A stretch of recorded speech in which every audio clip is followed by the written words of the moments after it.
मौला अली जब खुतबा देते थे मस्जिद में तो फरमाए सारे अरब घुटनों पे खड़े हो जाते थे। माशाअल्लाह या अली अफसहुर रिजाल फिल अरब, सबसे फसीह तरीन कलाम करने वाले अली इब्न अबी तालिब, बड़ी वाहवा करते थे अली को।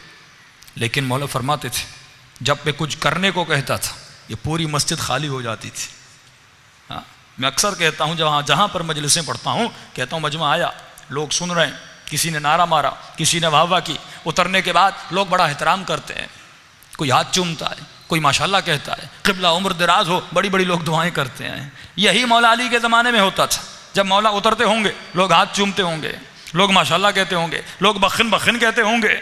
लेकिन जब मौला कहते थे कुछ करने की मंजिल आए तो अली का साथ छोड़ के चले जाते थे। मैंने एक जगह पे कहा था, मैंने कहा मजमा बैठा हुआ है, आप माशाल्लाह मजलिस सुनने आए, वह हवा भी की, सलवातें भी पढ़ी, माशाल्लाह भी कहा, लेकिन अभी मैं कहूँ मजलिस के बाद सब लोग बैठ जाएं, आप सबका खुम्स का हिसाब व किताब होगा, शायद मैं अकेला बच जाऊँ, सारे मोमिनीन चले जाएं। तो मेयार मजमा नहीं, मेयार भीड़ नहीं। भीड़ें इमाम की मजलिसों में बहुत थी, भीड़ जब मौला मस्जिद कूफा में खुतबा देते बहुत थी, लेकिन मौला कहते थे जंग पे चलना या अली सर्दी है, जंग पे चलना या अली गर्मी है। इमाम ने कहा कभी कहते हो सर्दी, कभी कहते हो गर्मी, मसला क्या है? इमाम ने कहा अच्छा मैं जंग पे चलने के लिए नहीं कहता, अली के लिए एक छोटा सा काम करके आओ। कहा या अली क्या करें? कहा कल सब बाल कटवा के आना। अब अरबों के बाल आपकी तरह नहीं थे, बड़ी बड़ी जुल्फें होती थीं। कहा सब बाल कटवा के आना। सब ने कहा या अली ये कौन सी बड़ी बात है, जंग से तो बच जाएंगे, बालों को ही तो कटवाना है, क्या हुआ? मौला को समझाना चाहते हैं कि इंसान अली की राह में अगर कुर्बान करने पर आए तो जान कुर्बान करता है, और अगर न कुर्बान करने पर आए तो इंसान क्या करता है? कहा सब ने बाल कटवाए।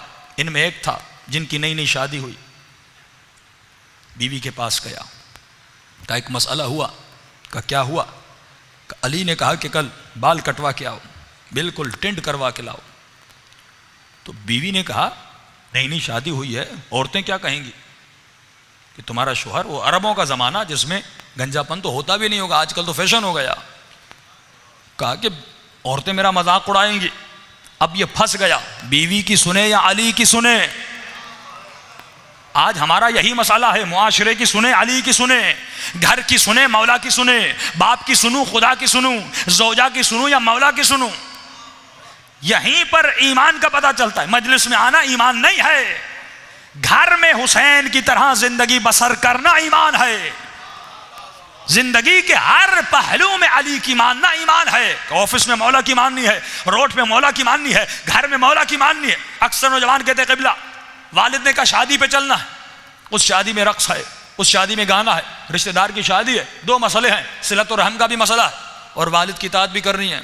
खातून कहती है मौलाना मेरी माँ ने कहा शादी पे चलना है, झगड़ा हो जाएगा अगर नहीं चलोगी, रिश्तेदार नाराज हो जाएंगे अगर नहीं चलोगी, रिश्तेदारी है वो कल हमारी शादियों में नहीं आएंगे, हम कैसे जाएं? क़िबला वहाँ पर गाना है, वहाँ पर हराम की महफिल है, वहाँ पे नाच गाना है, मैं जाऊँ कि नहीं? वहाँ पे मिक्स गैदरिंग है, मर्द भी है ख़वातीन भी है, हिजाब नहीं है तो मैं क्या करूँ? तो अब यहाँ पर सवाल पैदा होता है क्या मैं वालिदैन की बेहतरामी करूँ? भाई बेहतरामी नहीं करनी, लेकिन अल्लाह फरमाते हैं जहाँ पर मेरा हुक्म और वालिद का हुक्म टकरा जाए तो तुम्हें अपने रब की सुननी है, वालिद की नहीं सुननी। तुमने मौला अली की सुननी है, अपने वालिद की नहीं सुननी। बेहतरामी न करना, एहतराम करना, लेकिन एक जुमला कहना बाबा मेरी अम्मा आप अपनी कब्र में जाओगी, आप अपनी कब्र में जाओगे, मैं अपनी कब्र में जाऊंगा, ना आप मेरे अमाल के मसऊल हैं ना मैं आपके अमाल का मसऊल हूँ, मुझे मेरे अमाल का सवाल होगा, आपसे अपने अमाल का सवाल होगा। क़यामत के दिन ना आप मुझे बचाने आएंगे ना मैं आपको बचाने आऊँगा। अगर मैं अल्लाह की सुनूंगा तो खुदा मुझे वहाँ पर बचाएगा भी। तो ये दो चीज़ें जब टकरा जाती हैं इंसान परेशान हो जाता है, करूँ तो क्या करूँ? इसने बीवी ने कहा भाई अगर बाल कटवाए तो फिर कल से घर नहीं आना। अब परेशान हो गया क्या करें? अब बीवी को कहा समझने की बात है, हम सब ने अली से वादा किया है कि बाल कटवा के आएंगे, वरना अली तो जंग पे ले जाएंगे, जो काट के नहीं आया वो जंग पे जाएगा। बीवी ने कहा एक बीच का रास्ता बताती हूँ। कहा कौन सा रास्ता? कहा देखो बालों को छोटा करो, मुकम्मल मत काटो, छोटा करके एक सफ़ेद कपड़ा अपने सर पे बांध दो। अली को क्या पता, अब जिसकी ये वो हैं जो अली वलीउल्लाह कह रहे थे, मारिफत नहीं थी,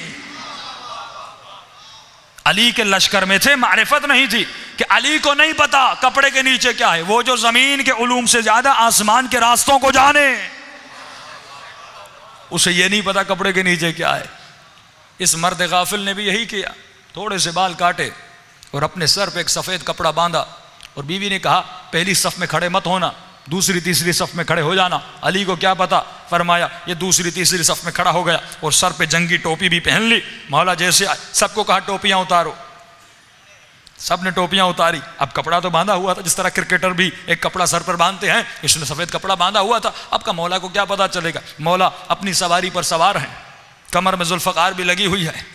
एक मरतबा तमाम तर सुफूफ को देखते गए, जैसे इसके करीब आए इमाम ने जुल्फ़कार को निकाला, जुल्फ़कार की नोक से इसके सर से कपड़े को उतारा। इमाम ने कहा जब तू अली की राह में अपने बाल कुर्बान नहीं कर सकता तो कभी अपनी जान की बात न किया करो।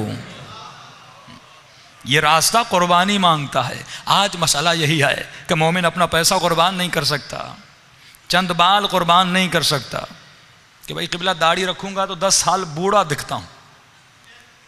भाई जन्नत में हमेशा के लिए जवान रहना है कि नहीं?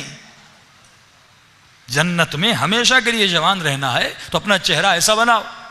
मेरी आदत नहीं कि मैं डांटूं, क्योंकि दाढ़ी पे मैं ज़्यादा बात भी नहीं करता, क्योंकि फिर सारे मोमिनीन जिनकी दाढ़ी नहीं उनको देखते हैं।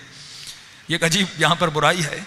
वो बंदा बेचारा जाहिर हो जाए तो घबरा जाता है कि मौलाना मेरे लिए मजलिस पढ़ रहे हैं। ऐसी कोई बात नहीं, क्योंकि कुछ के आमाल बातिन के हैं, कुछ के आमाल जाहिर के हैं। हो सकता है कोई दाढ़ी नहीं रख रहा लेकिन दूसरे आमाल में बहुत अच्छा है। ये तमाम तर आमाल का मजमुआ ईमान बनता है। यानी ये अगर 10 मार्क्स इसको लेने हैं, इसने 9 तो ले लिए, 1 मार्क नहीं लिया। और मौला फरमाते हमारा चाहने वाला वो है जो कोशिश करे 10 के 10 मार्क्स ले।